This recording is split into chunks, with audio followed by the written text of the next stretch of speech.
Hey friends, bit of a different worm here today, and of course there's been a lot of talk on Bungie this, Bungie that lately, so we are going to change the pace a little bit today. Now this video was inspired by a longtime fan of the channel by the name of Septic Empire, so shout out to you, buddy.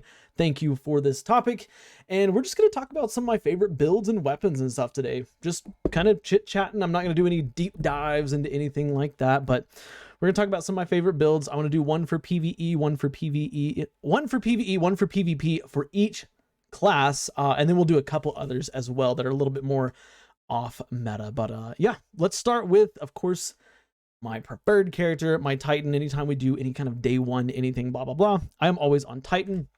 And I want to start out with a build that shouldn't really surprise anybody, but it is a build that, let's see here. Here we go. It's a build here that I haven't seen anybody else use. It is a Strand Titan. A Strand Titan build. And this, I would say, is probably my primary PvE loadout as of right now, because it is it's incredibly fun. But yeah, let's talk about it real quick. First of all, I gotta figure out how to use. There we go. I want to talk about the subclass setup that we have here. Of course, Strand Titan, we got Berserker. I use Rally Barricade, Strafe Lift, Frenzy Blade, and of course, Shackle Grenade. And we'll get a little bit more into that as to why in just a minute. For our aspects, we've got Into the Fray and Dringer's Lash, so kind of a vanilla Strand Titan. I actually haven't even gotten Fleche Storm. So we use these two still. And then, of course, for fragments, nothing really that special. We have Threat of Mind, defeating suspended targets, grants class ability energy. Kind of a no-brainer with the suspend build that we've got going here. We got Threat of Generation, dealing damage, generates grenade energy again. Pretty standard across any Strand subclass. And Threat of Continuity, again, for any suspend build, having more uptime on your suspend is fantastic. However, there is one right here that I want to talk about, because this is kind of where my Strand Titan build goes into, right? And that is Thread of Propagation. Thread of Propagation says powered melee final blows grant your strand weapons unraveling rounds. This is kind of what we're basing our whole build off of. Of course, tier 10 resilience. If you're on Titan, why not? Tier 10 discipline, and then tier 8 strength. Now, the thing about the Strand Titan, as phenomenal as its kit is and as strong as you are with, goodness, I think, what is it like? It's like 80% damage reduction or something when you have Woven Mail. I don't know exact numbers, but when you have tier 10 resilience plus Woven Mail, you get a massive amount of DR. The problem, though, is that there's not a lot of healing built into the subclass. You know, something like Void Sentinel Titan, you have a fragment that can do it. For Striker Titan, you have an aspect that can do it. For Sunbreaker, of course, you have what's it called? Restoration. There you go. Grenades, as well as again, aspects and fragments that can do it. And for Behemoth, you also have some fragments and aspects that can do it. And on Stasis Titan, you can do it quite well. But with Strand Titan, you are severely lacking. In fact, the only thing that really heals you as part of the base kit on the Berserker Titan is Into the Fray. And whenever you pop a Tangle, the 3 pulses that go out give you I think 5% health or something like that every time it pulses. So you get 15% health back over a period of 3 or 4 seconds. It's not a lot. And that is where I found myself really wanting a little bit more. So let's go over my mods here that we have, which is again kind of a focused around a melee build. For starters, on our helmets, we have of course, Strand Siphon. I didn't go over weapons, but we're using Quicksilver Storm. Why would you not use Strand Siphon? Heavy Ammo Finder, but the big one here, hands-on, gain bonus energy, bonus super energy for melee kills. Moving on to the arms here, gauntlets, whatever. We have, of course, Strand Loader, but Font of Vigor and Heavy-Handed, and these two are kind of, again, these are building into the melee, because of course we have tier 8 strength. This is bringing it up to tier 10 strength, okay? And there's really nothing else in here I would rather use, because we're getting our melee back so fast, because Font of Vigor paired with Into the Fray gives you your melee back so fast. Like it's, you know, I'm getting, if I use one melee charge, I'm getting it back in probably like 10 to 15 seconds, somewhere in that time frame. Like it's incredibly quick how fast you get him back. Now, also, of course, we have heavy-handed here. And heavy-handed, your powered melee final blows create an orb of power. So when you get a melee kill, not only are you getting bonus super energy for it, but you're also spawning an orb of power that will, again, grant you more super energy, right? But let's move on to our class items here. We have just 2 charged up mons and, of course, strand reserves. This is just to allow us to carry more of our stuff for Font of Vigor. On the boots here, we also have strand surge, strand holster, but the big one here is recuperation. And recuperation is what allows us to get our health back in tight situations. Like this is the whole healing. This is the whole healing aspect that we have. Of course, Into the Fray gives you woven mail. You have tier 10 resilience. You're taking a lot less damage, but you're not healing very much. Well, with this, anytime you get a melee kill with your charged melee, of course, you are spawning an orb of power that is instantly collected, which instantly gives you your health back. Okay. And this is, I don't know the exact amount, but I want to say it's probably like 30% of your health from one orb. Therefore, you know, if you have woven mail, you know, you're in the fray, so to speak, you know, you're surrounded, you lash out, you kill one, you know, you kill an enemy or a couple enemies, whatever, blah, blah, blah, spawns an orb of power, you're being healed. And that's huge for this build, because like I said, there's no healing built into the kits. Of course, Strand Surge, why would you not use it? And then Strand Holster just to make things easier on the grenade. And then finally down here, we have just time dilations to give us more time on our armor charges, and then a bomber mod. The whole idea behind this is being aggressive with your melee while having strong crowd control. And this kit really does have everything that you could really ask for. I mean, crowd control through Dringer's Lash, through, oh, I forgot to mention, Abhorrent Leap is of course the exotic we're using. But you have crowd control through your shackle grenade and through your barricade, right? So you pop it, goes out, you know, as you're getting these kills on suspended targets, it's giving you that barricade energy back. But in a pinch, if you don't have a barricade, you have your grenade to fall back on. But also, your melee ability is a huge factor in the whole build here, because your melee ability is how you're going to be getting a huge chunk of super, right? How you're going to be healing. And Frenzied Blade is one of the easiest ways to kill multiple targets, or one of the easiest melee abilities to kill multiple targets. Now, I know that Titan has several abilities, you know, shoulder charge abilities like Seismic Strike, stuff like that, that can kill multiple enemies. But Frenzied Blade doesn't require you to start sprinting. It doesn't require you to charge it. Like, you literally tap the button. If there's 3 or 4 thrall in front of you, you cut through them like butter, right? So building into that melee is very strong. Plus, you can use it to get out of sticky situations in a pinch, which I don't typically use it for that. But you suspend targets. You go up. You can melee them if you want. You can gun them down Quicksilver Storm if you want. Doesn't really matter how you take them down. But as you take them down, you are giving yourself more super energy, or through the melee, you're giving yourself more energy, but you're having that crowd control. You know, a swarm of thralls cannot touch you on Berserker Titan. You can throw them all up in the air and just, and literally cut through them like butter. But the last kind of very important thing that we have here, and this is a combo between, it's Into the Fray, as well as Abhorrent Leap. Abhorrent Leap here has a secondary perk. You gain Woven Mail when suspending targets. When you pop your barricade, you are getting Woven Mail, as long as you're suspending targets, which, let's be honest, you probably are. When you throw your grenade, you're getting Woven Mail.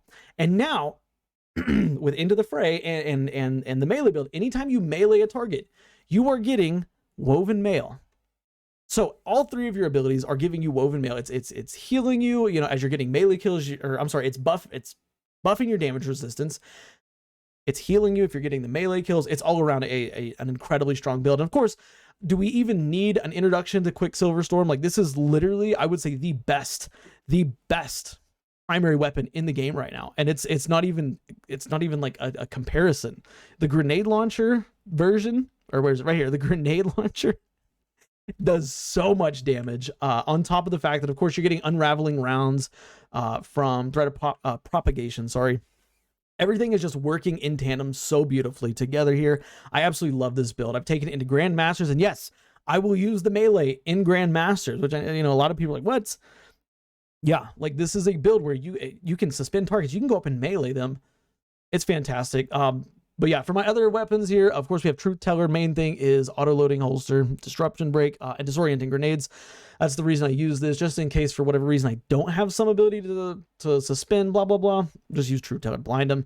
And then, of course, Corax's Distress with Chain Reaction, Paracause Affinity. I got this, I think, my first run. It served me very, very well as a heavy weapon. Plus it's strand, so it kind of fits into all the other strand stuff. But yeah, this is my like main build this season, especially for Titan. Super strong PvE build. Does not work in PvP, mind you. It's probably not a secret, but yeah, this is not a good build to use in PvP, so I wouldn't recommend it. But in PvE, it's fantastic. One more time, I'll show you kind of what we got going over here. There's all the mods.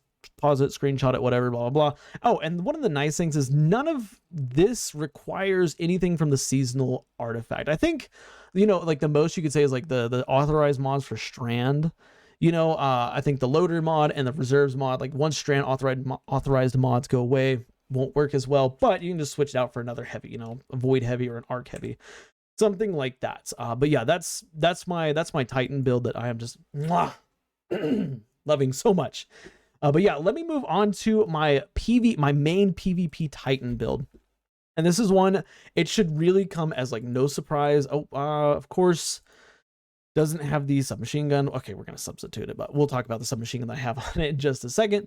But I mean, this is it. It's no surprise. Striker Titan. We've got Touch of Thunder and Knockout. Nothing crazy going on here. These actually, I've designed these more so around the actual stat increases than anything else. So like for example, feedback. No, I take that back. Feedback actually does help, but Volts does not help in PvP, but the plus 10 recovery is fantastic. Same thing right here. Defeating a blind target with precision damage creates blinding explosion. Doesn't really help in PvE, but the bump to intellect is nice.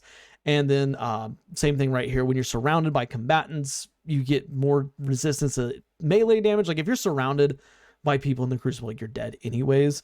This is about the only one that actually has any effect in the Crucible, which is actually a very strong effect, because I think it gives you plus 40% damage to your melee, which paired with Knockout it gets insane. At any rate, yeah, this is all just about, it's like bumping up my stats, and double lightning grenades, and I use Seismic Strike as well, and I mainly use Seismic Strike still as a movement ability. I know, it got nerfed, you can't use it, you can't spam it as much, but it's still a fantastic movement ability. We also use Thruster as well. In terms of the actual build itself, nothing fancy here. I go for targeting mods. I go for I actually don't go for reload mods because Peacekeepers. But this is a dual SMG build, and we'll talk about the SMGs in just a second. Sorry, I don't have one of them on here. But yeah, it's just building into, helping everything else. My PvP builds are mostly like that. Like we don't go intricate like we did with the strand build. This is all pretty simple stuff. But the basic gameplay loop I have here is charge in head first with dual SMGs, and that's it. And the other SMG I have is out of bounds. I think it's on my Hunter, so we'll take a look at it on my Hunter. But it's great.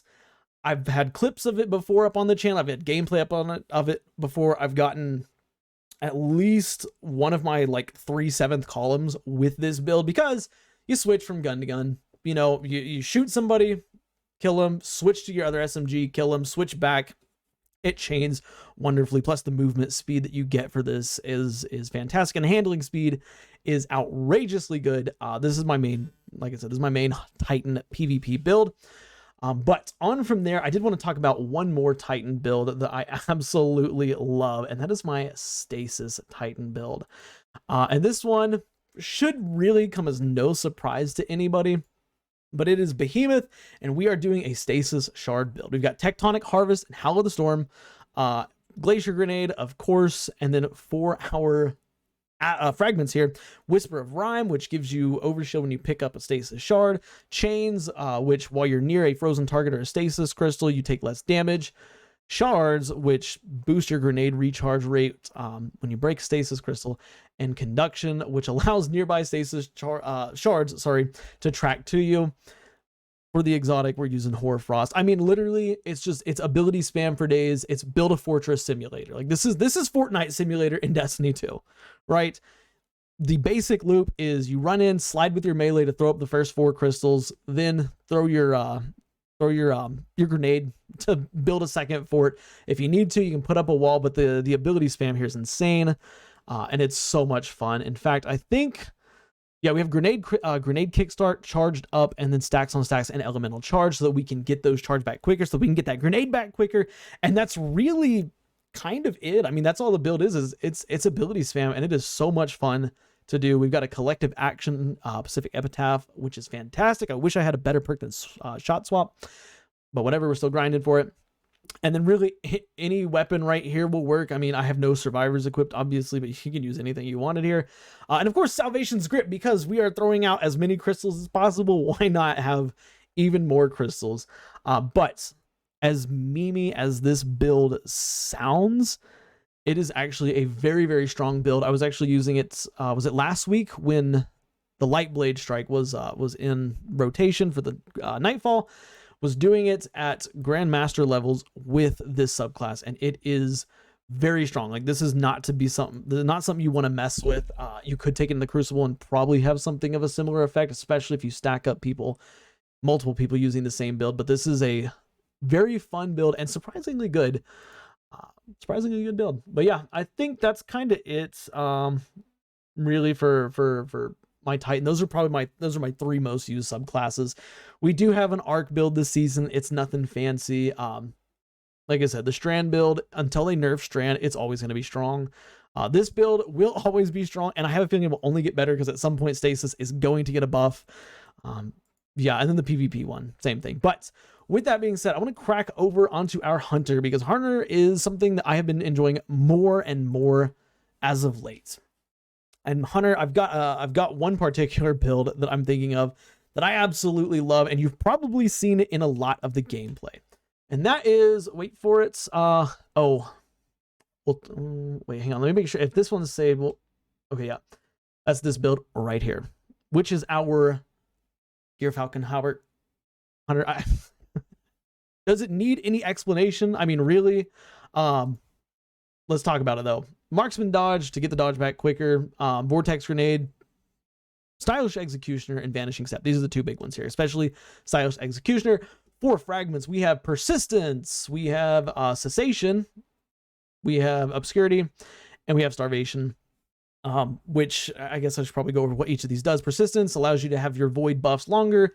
Cessation, finisher final blows, blah, blah, blah, burst, volatility. And really, that's not what we have. We have it for the second part, which defeating volatile targets creates a void breach. Obscurity, finisher final blows grant invisibility.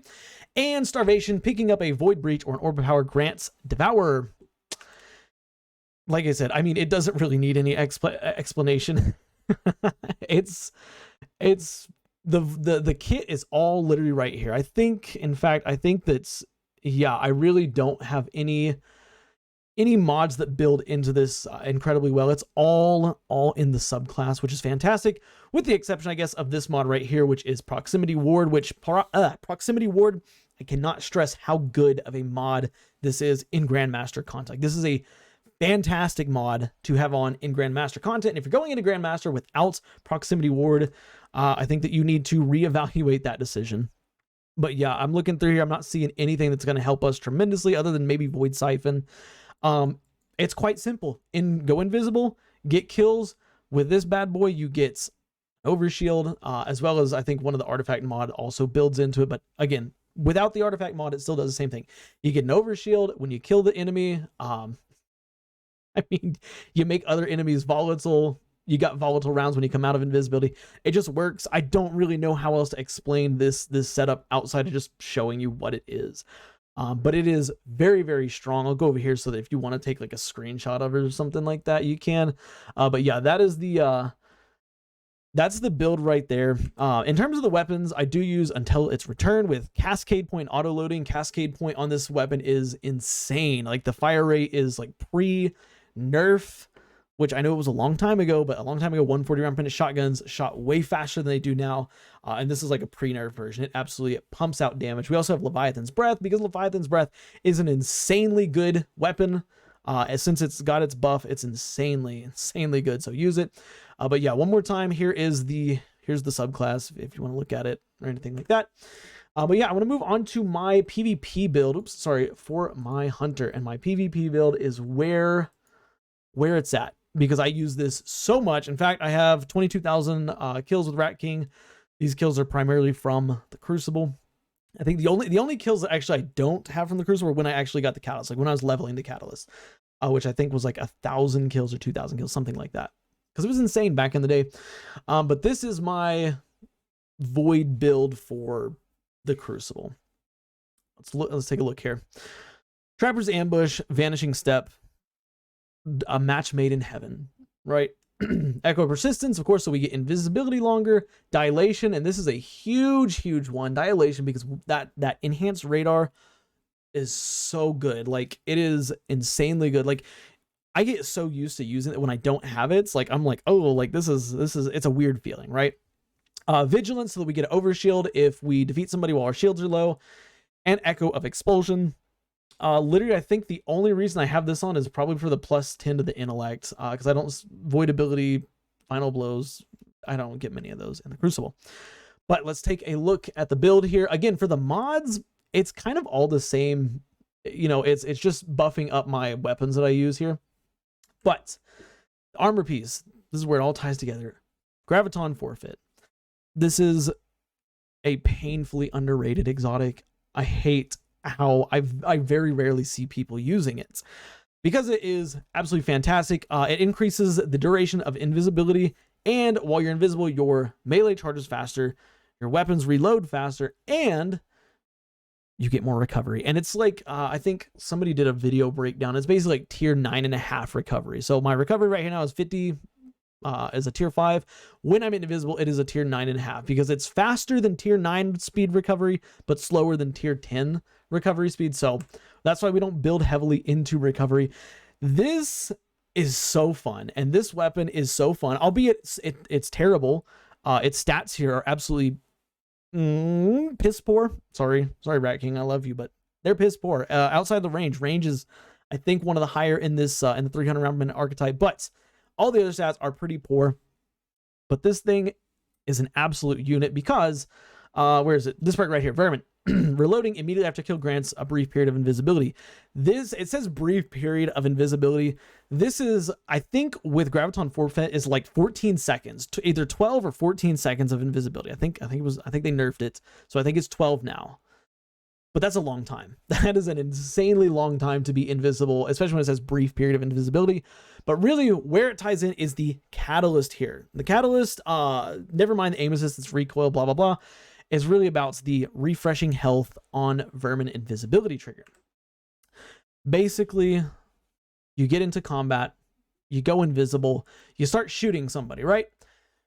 First of all, when you're invisible, as long as you know how to use invisibility, which I've been using it for a long time, I'm very familiar with how it works. As long as you're using invisibility, you should be getting the first 2 to 3 shots off on people before they even realize that where they're getting shot from, right? Unless they round the corner and you are right there in front of them. This wins me so many gunfights, because of the fact that you can start shooting them. You can hit them, like I said, 3 times before they even start shooting back. Okay.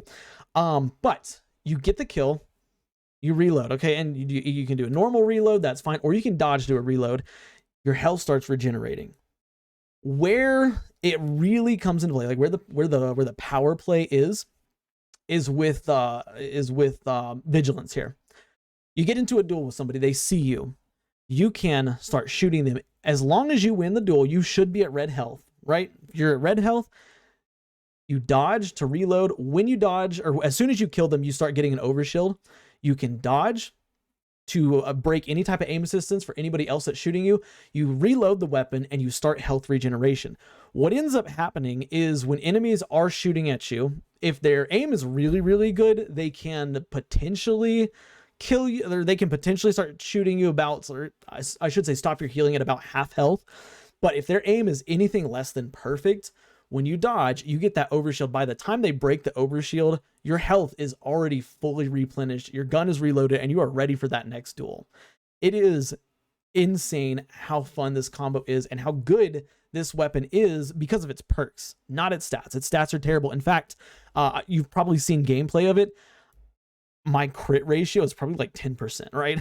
Like I've gotten to a point with Rat King where I don't even go for crits anymore. I just spam fire it so that I can get kills, you know? Because when you're, like I said, when you get 3 shots off before somebody realizes you're shooting, it doesn't matter if you hit crits or not. They're toast. I think this weapon, if I'm not mistaken, has a 1 second time to kill all bodies, which, yes, that's slow. That is very, very slow. But if you think about it, 120 hand cannons have a 1 second time to kill. 180 hand cannons also have a 1 second time to kill. And that's at all crits, right? This bad boy, you land bodies and you are matching their time to kill. So if you can get that first shot off, it's fantastic. The weapons I use here, of course, I've got my sweet, sweet Widow's Bites. Absolutely love and adore this sniper. I don't know what it is. I really don't know what it is. I picked it up one time, started using it. I think I picked it up. I can't remember what season this was. Season of Arrivals. Picked it up, started using it. I fell in love with it. And anytime I snipe, I'm using this sniper. Energy snipe, that is. But yeah, it's a fantastic sniper. I also do have a Zealot's Reward with Under Pressure and High Impact Reserves.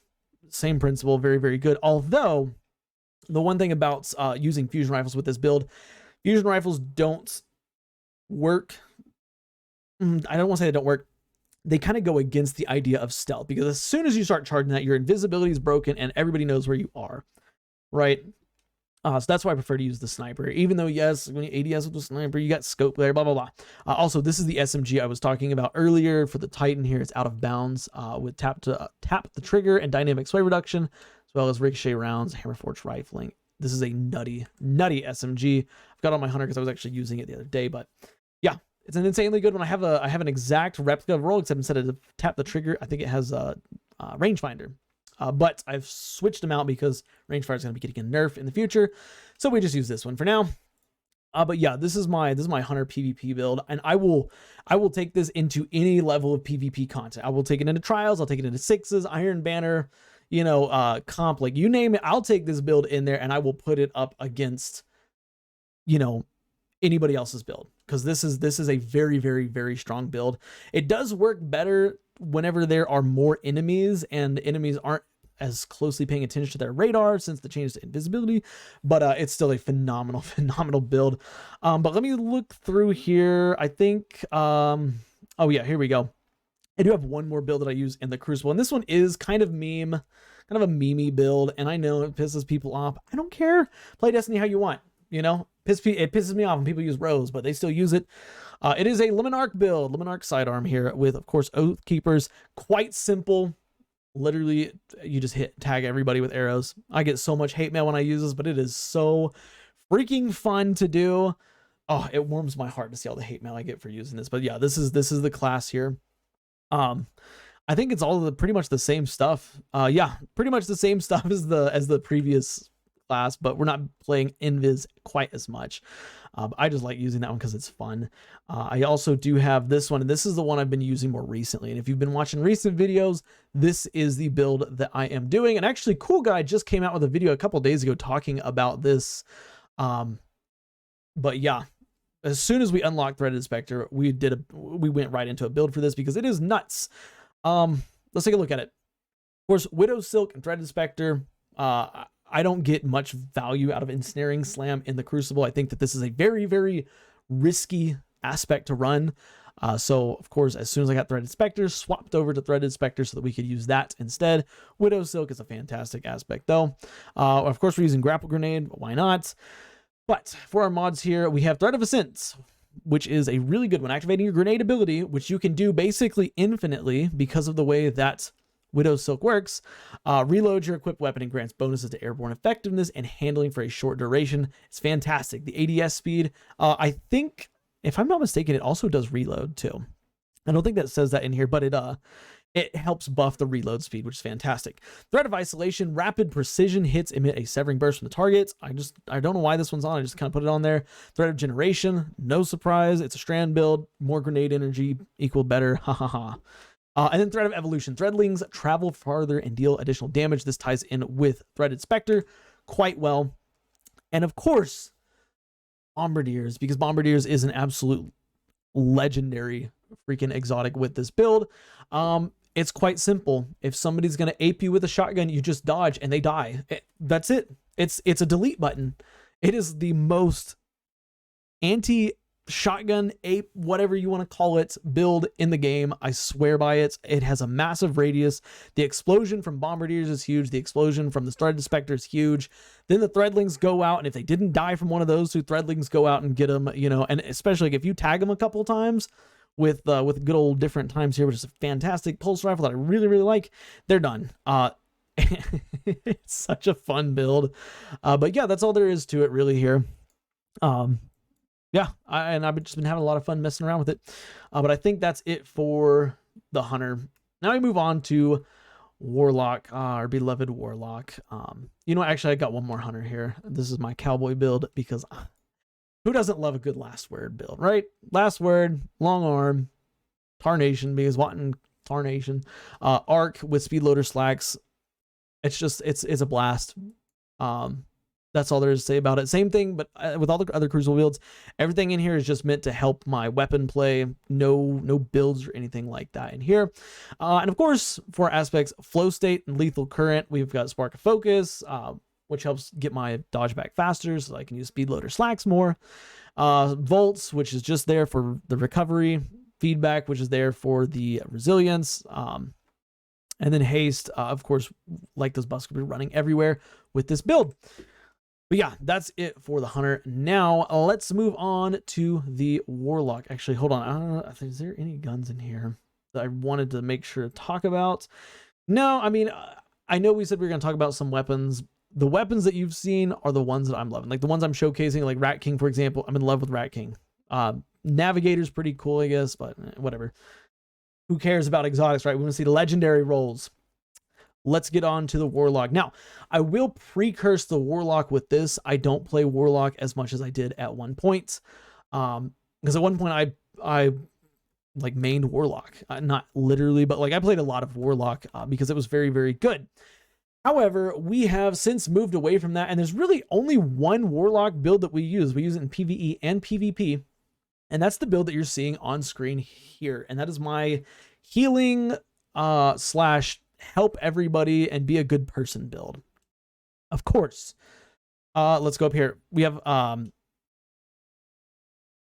of Flame. Sorry, I couldn't think. I don't know why I had a brain fart there. Touch of Flame, that's the main thing. The healing grenade is what we use for the grenade. We like to get restoration ×2 and heal our teammates with it, blah, blah, blah. We also have heat rises because final blows while you're in the air give you more melee energy, which is always good. Of course, Well of Radiance, because what kind of solar warlock doesn't use Well of Radiance? I'm forced to. Literally every single thing, everything I do, I'm forced to use well. But for the fragments here, Ember of Searing, defeating scorched targets grants melee energy and creates a fire sprite.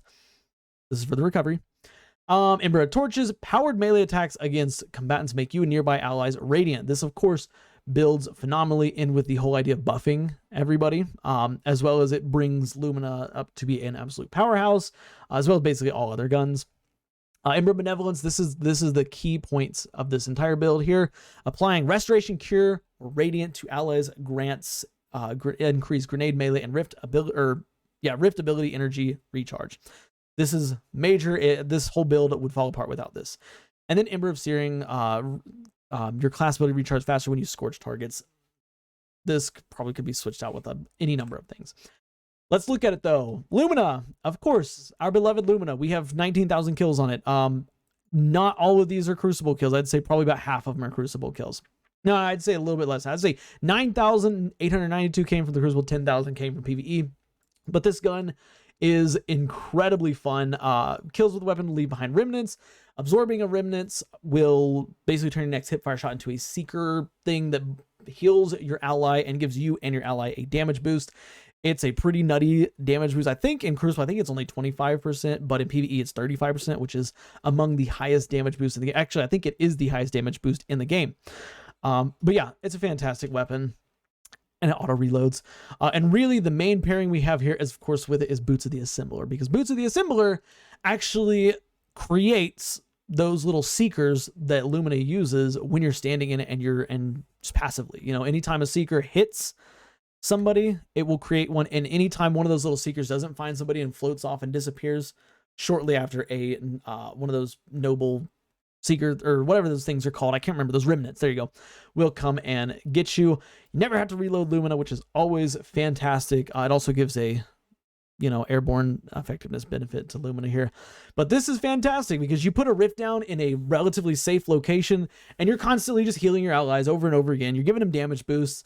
It's frustrating the enemy team because the enemy team is like, wow, like, why are these guys so strong? Like, what is this guy doing? Like, this is BS, blah, blah, blah. But really, you're just sitting back healing. And every now and then you get a kill. It's a lot of fun in terms of a, you know, support-based build. I have an absolute blast using it. And like I said, in PvE and in PvP. In PvE, it's great because you can heal people. You watch your teammate that runs out there and for whatever reason decides to melee a cursed thrall. Well, you see him up there right next to it. So you go ahead and shoot a noble round from Lumina to him, heals him after he melees it. He's good. Then he starts running back and realizes, oh wait, I'm fine. Yeah. Anyways, in terms of mods, for the Crucible, again, nothing really fancy in here. I think this is actually the PvE setup that I have going on here, but hands-on for more melee. You know, we're trying to use our melee as much as possible because it does give us radiant, so figured hands-on is probably a good one. Solar and Kinetic Siphon. Grenade Kickstart. Again, this is just to help whenever we throw a grenade to get it back even faster. Charged up, same thing. Elemental Charge. Anytime we pick up a Fire Sprite, we get a charge with light, blah, blah, blah. And then same thing, we put our rift down, we pick up anything around us. It's just it's overall a fun build in PvE and PvP. And I think actually if we go over here, I do have a PvP variant, which is it this one? Hold on, let me look through here and see. Oh yeah, oh. Yeah, here you go. This is the PvP one, and you can see the mods here. It's just mods that benefit stuff in PvE. And then of course this is what I'm using currently. Now, let me look here because I think I do have a couple builds on Warlock that are very strong. And we'll go ahead and start. I guess we'll start with the Arc build. It's straightforward. Fallen Sunstar. That's all you really need to know. I mean, you can use whatever you want. Arc Soul, Electrostatic Mine paired fantastic together here. Magnitude, which allows our Arc Grenades to linger for longer. Spark of Shock, damage, or what is it? Arc Grenades jolt targets, Spark of Discharge, Arc Weapon Final has a chance to create an Ionic Trace, and Spark of Ions, defeating a jolted target creates an Ionic Trace. This is the ability spam simulator of the century right here. You get so much ability energy back. Your teammates get it back. I mean, I put together this build. I don't even think the build matters. Like, no matter how, what amount of stuff that you use here, you're getting your abilities back so fast. Of course, we have Dark Decider with Volt Shots, Thunderlord because Thunderlord's insane. And I put on Fatebringer, I think, for the Unstoppable effect. Yeah, last time I was using it. I do have a Stasis build, and I do have a Strand build. Strand build, nothing fancy. It's the Necrotic Grips build. I don't use it very often. It's not one of my favorites or anything. Stasis build it's good, but I haven't used it in a minute because Stasis, I don't know, I've just been enjoying other stuff. But yeah, that's it for the Warlock. I mean, the Warlock, like I said, it's my least played subclass, and mainly this is the build I'm going with right here in PvE and PvP. But yeah, I think that's kind of it for the builds and video and weapons and stuff like that. I know it's a long video here, but if you stuck to the end, drop a number 2 in the comment, right? Just put number 2 in the comment so I know who actually finished the video. But with that being said, that's it for today. Hope you enjoyed. We will be talking about some more serious stuff later on this week. Shout out once again to Septic Empire for the idea for this video. I appreciate you, and I appreciate your long time viewership. But that's it for me. I'll catch you on the next one. Like the video if you enjoyed it. Sub for more daily Destiny content. Of course, watch the video that you see on the end screen now, because for whatever reason, YouTube thinks you'll like it. I'll catch you on the next one. Bye for now.